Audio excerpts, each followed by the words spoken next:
وسلام على عباد الذين اصطفى أما بعد فأعوذ بالله من الشيطان الرجيم بسم الله الرحمن الرحيم قل هل يستوي الذين يعلمون والذين لا يعلمون وقال رسول الله صلى الله عليه وسلم خيركم من تعلم القرآن وعلمه.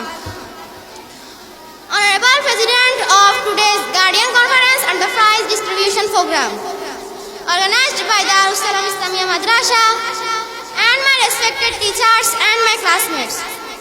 First of all, I would like to thank the Almighty God who has given us the gift of religious education.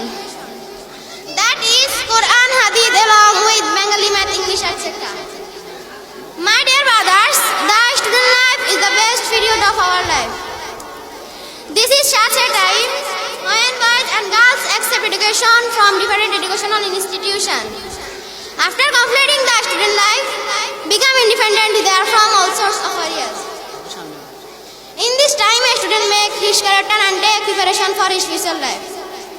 How does he pass his student life? It depends on his future life. If anybody utilizes the rules of student life, he will become happy. On the other hand, anybody neglects it, he will suffer in the long run.